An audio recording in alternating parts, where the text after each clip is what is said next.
Boa tarde a todos, é um prazer estar aqui.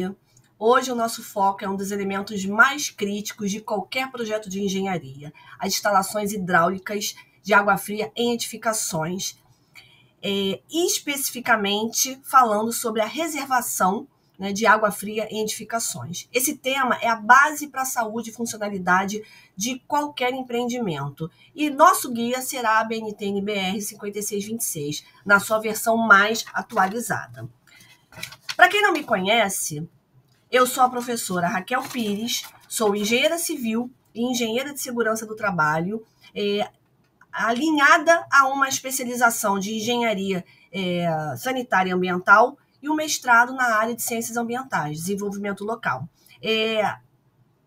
Com isso, me permite trazer uma visão integrada do projeto, unindo a estrutura e a funcionalidade e o impacto à saúde pública. Então, convido a todos a se conectar no meu Lattes e no meu LinkedIn para continuarmos essa discussão técnica. O que vocês sairão daqui sabendo hoje?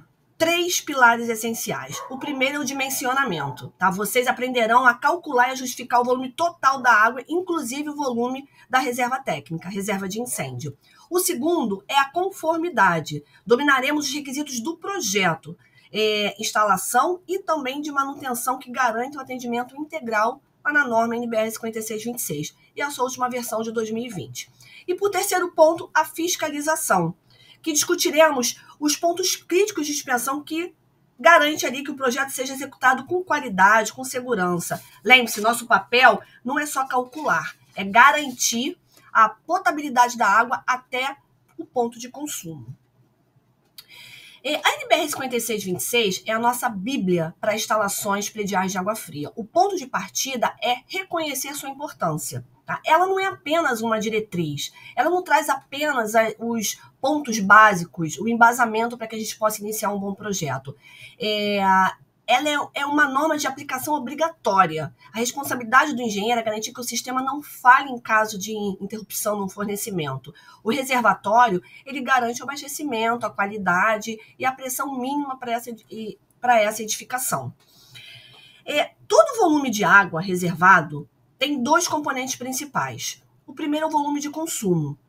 É aquele que será usado diretamente para os moradores, para os funcionários, para os usuários em geral, para as máquinas, equipamentos, todos os pontos que serão necessários atribuir a água potável. Tá? A norma exige que ela cubra no mínimo um dia de consumo, mas podemos estender para 24 horas ou mais, dependendo do histórico ali de fornecimento da concessionária, de como chega essa água até o ramal predial, como é que ela é entregue, como ela vem das adutoras lá do reservatório de distribuição, da redistribuição até o ponto para que a gente possa recebê-la do ramal predial e chegar até o ponto de consumo. Tá?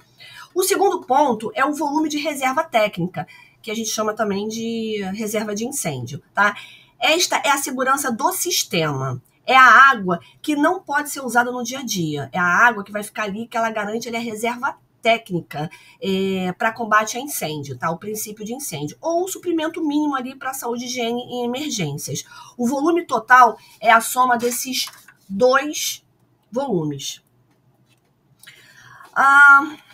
Parte de reservatório e suas funções, é necessário definir os reservatórios e a capacidade desses reservatórios. Primeiro, nós vamos identificar se há essa possibilidade de termos reservatório superior e reservatório inferior. O cálculo do volume de consumo começa pela estimativa do consumo diário por tipo de edificação e do usuário. Precisamos conhecer a população equivalente, levantar o número de população que vai utilizar esse sistema per capita e a taxa de consumo deles. Essa taxa a gente se baseia também no quadro da norma que a gente pode consultar, mas, por exemplo, estamos tratando de edificações residenciais, então a gente pode utilizar uma média de 200 litros por pessoa. O engenheiro ele precisa justificar essas taxas. Por exemplo, um hospital ele tem um consumo per capita muito maior do que um edifício residencial. A fórmula é simples, mas a justificativa dos dados é crucial. Para os dispositivos de entrada e saída, a gente vai definir ali o volume de consumo, certo? Aí nós adicionamos o volume de reserva. Esse volume é segregado, não pode ser acessado pelo sistema de consumo normal. Deve ser calculado conforme a norma de incêndio, tá, local, no caso do Corpo de Bombeiros local, se aplicável ali para a reserva técnica de incêndio ou a reserva mínima para higiene conforme a NBR 5626. O volume total nos dá a capacidade final dos reservatórios, sendo divididos para o reservatório superior e o reservatório inferior. É importante também para que a gente entenda a importância desses dispositivos de segurança. Extravasor e tubulação de aviso não podem ser conexões cruzadas. Extravador e aviso não podem ser ligados num sistema de esgoto. Eles precisam sempre estarem a nível que a equipe de manutenção possa visualizar quando há qualquer problema em relação à falha. Por exemplo, o extravador ele vai escoar ali o excesso de água em caso da boia falhe, né? A mesma coisa a tubulação de aviso. Ela alerta visualmente os usuários antes que esse nível atinja lá o extravasor. Então, são dispositivos de segurança importantes para que fiquem de uma forma sem estar interligado ao sistema de esgoto, para que possa ser identificado e para que o setor de manutenção possa agir de forma corretiva imediatamente.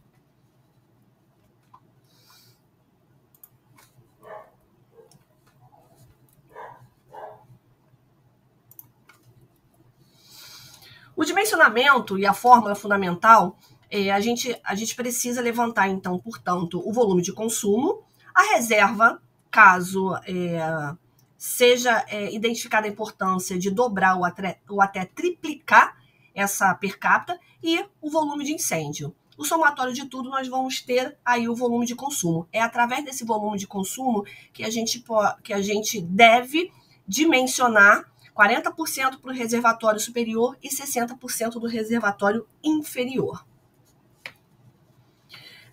O cálculo é sempre feito população vezes o consumo per capita adotado. Nós temos uma tabela onde a gente pode consultar. O exemplo aqui, como nós estamos tendo uma linha de raciocínio de um edifício residencial, então a gente utiliza entre 150 a 200 litros per capita, quer dizer, por pessoa, para ser utilizado em 24 horas por um apartamento tipo, um apartamento simples. O usual é que a gente sempre inicie com 200 litros. E aí nós vamos ver a possibilidade de dobrar e até triplicar essa per capita. Esse esquemazinho, ele apresenta para a gente a questão das duas células do reservatório, porque é importante que a gente divida o reservatório superior em duas células, porque caso há necessidade de intervir uma delas para manutenção e limpeza, esse barrilete, que é essa tubulação horizontal, ela vai permitir receber de uma única célula e distribuir para as colunas, com isso não deixando de abastecer até os pontos de consumo que são os subramais. Requisito mínimo da reserva, a norma, ela exige que o volume total assegure ali no mínimo 24 horas, tá? Mas ela pode ser até triplicada. Não é recomendado passar de 3 dias. Isso quer dizer, ao invés de 200, a gente pode usar até 600 litros por pessoa, caso nós tenhamos uma possibilidade de criar um reservatório superior e inferior, para que possa armazenar essa água. Por que não pode armazenar mais do que 72 horas? Pelo fato dessa água ela ser renovada, né? Então, para não perder a potabilidade dela.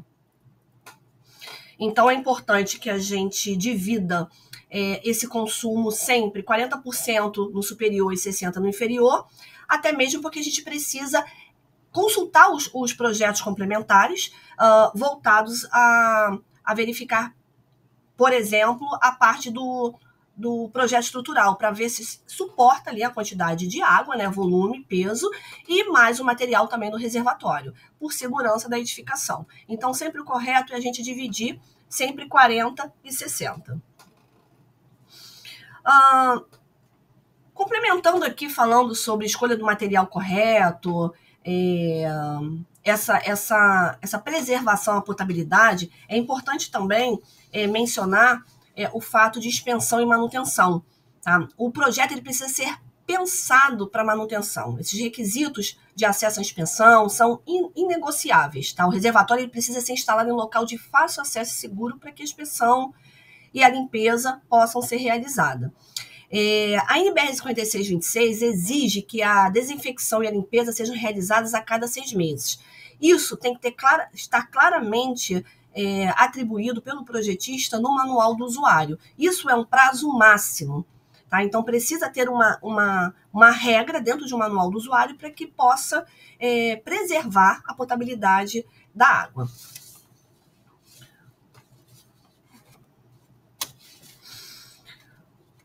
Em relação a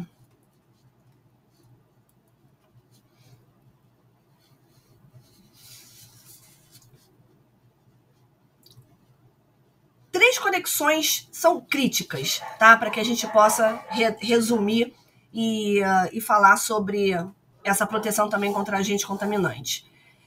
Uma é a entrada e alimentação, tá? Controlada ali pela boia, o engenheiro deve garantir um antifluxo para evitar que a água do reservatório retorne à rede pública.